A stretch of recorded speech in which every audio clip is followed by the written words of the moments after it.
Fancy switching to Xero Payroll in 6 easy steps? Check out our switching wizard. You shall pass.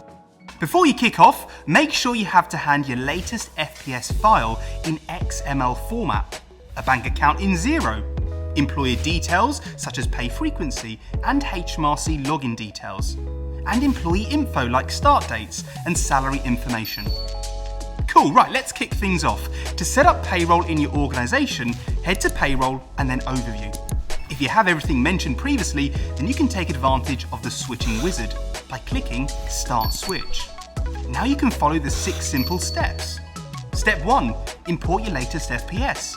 Step 2, add your employee working patterns. Step 3, input your employee data. Step 4, review your payroll accounts. And Step 5, enter any additional HMRC information. And then finally, Step 6, add your workplace and employee pension details. Fly, you fools!